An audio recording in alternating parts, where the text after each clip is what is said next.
Hey guys, thank you so much for clicking on this video. My name is Chris and I just got done watching X-Men Dark Phoenix. This is the second iteration or attempt at the Dark Phoenix storyline by the X-Men series, in where Jean Grey inhabits the powers of the Phoenix and it starts to put a damper on her relationship with her fellow mutants. From here, friendships will be tested, lines will be drawn, and we will see the end of the X-Men cinematic universe that is held by Fox. And that's all pretty much it without giving any spoilers to you guys. This is a spoiler-free review, and I want to say this right off the bat, and hopefully it becomes clear to you guys. I'm gonna say X-Men Dark Phoenix is gonna be one of those movies that suffers from modern filmmaking. We live in a time now where people can get on a computer and find out so much information about a movie before it's released. And I'm not talking spoilers or what's gonna happen in the movie, I'm talking about behind the scenes drama. When things have reshoots, when people switch directors, when there's test screenings out and supposedly a movie sucks based on those test screenings, X-Men Dark Phoenix is a huge victim of this.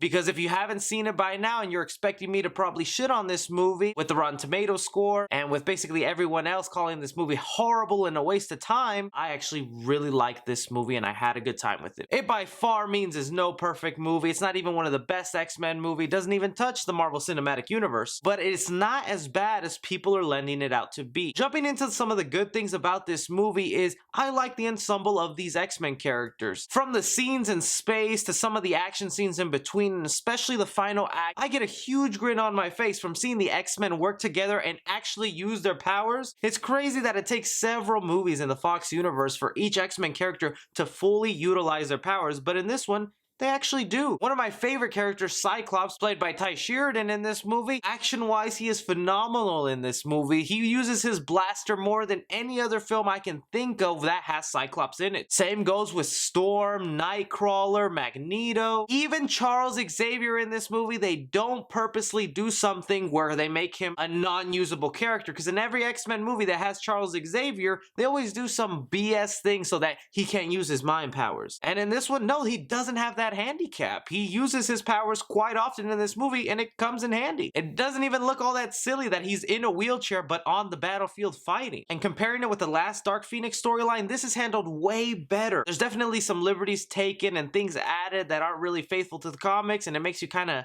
go, why are you doing it that way? But Sophia Turner's performance as Jean Grey really had me captivated and going, damn, this kind of sucks for her. And the way they explain it and the evolution of her power throughout this movie, I had a good time seeing that. Not to mention the music in the movie is also really nicely incorporated with the film. There's definitely a couple of fan service Easter egg moments in there that I was like, oh, they finally did that. That's kind of cool. Maybe it's the fact that I was just hearing such horrible things and I was dreading the drive to the theater going, I'm so gonna hate this. Please don't let me fall asleep. And then I found out, you know what, that wasn't half bad. I would watch that again if it was on TV. The thing that people really are complaining, and they're taking the negative things in this movie and amplifying them times a million just because they know the hidden background drama, is one, the movie is pretty sloppy, and I think that does have to do with some of the reshoots, because there are obvious moments where characters are having dialogues in between each other, and one character's background you can tell is real, they're in an actual physical location, and they cut to another character, and they're obviously standing in front of a green screen, and this was something that was reshot later. You also have this subplot with Jessica Chastain's character that I'm not going to say what she is. It's actually pretty well hidden that this wasn't let out in the marketing, but everything involved with her character and what she is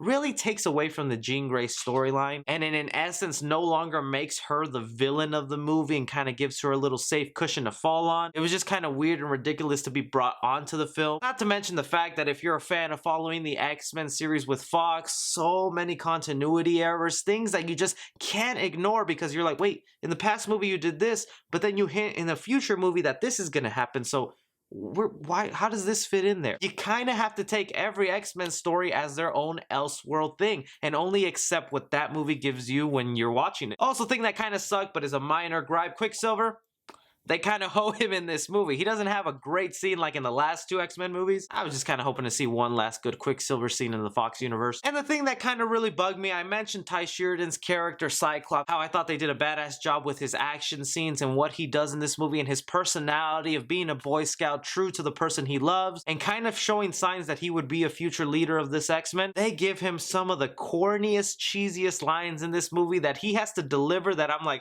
even a good actor like Ty Sheridan couldn't pull off. I even audibly laughed when he said a couple lines. I was like, oh, they really said that. Okay. But look, if you can take anything away from my review, is make your own opinion with Dark Phoenix, because I highly, highly believe that the reviews are just amplified to 1,000. The movie isn't great, but it's not horrible. It's not complete trash. I think there are more than half a dozen redeeming qualities in this film that make it worth watching. Not something to be completely ignored, and it's still something different than we're gonna get in the Marvel Cinematic Universe, because trust me, I'm all excited for them to join the MCU, but it's kind of nice when they're not attached to all these different heroes in the world, and before Marvel gets their hands on them, this is the last time you're really gonna enjoy this type of X-Men movie, so I suggest you really see it. Alright, so for X-Men Dark Phoenix, I'm gonna give action 3 stars. I actually really enjoyed the action in this movie. Like I said, the ensemble of the X-Men actually using their powers on missions, how they work together, every single one of them gets their own little moment to shine with their powers. Really like that. Commenting the film, I'm gonna give it 1 star. There really wasn't a lot of funny moments. If anything, you're laughing at some of the lines and things that aren't supposed to be funny in this movie. Drama in the film, I'm gonna give 2.5 stars because the Dark Phoenix storyline is much better done than in previous films. It had me captivated and felt bad for the Jean Grey character. Mix that in with the love story of Scott Summers. Yeah, I was kind of hooked in on that. Horror in the film, I'm gonna give 0.5 star to, and that's just because of the little secret characters in this movie. Kind of ugly to look at. And suspense the film, I'm gonna give it 2 stars. It's still pretty predictable movie. You kind of see where it's gonna end up, and the only thing holding you along to the predictable storyline is those cool action scenes. So for casual fans, I'm gonna give it a B-. Cinephiles, I'm gonna give it a C+,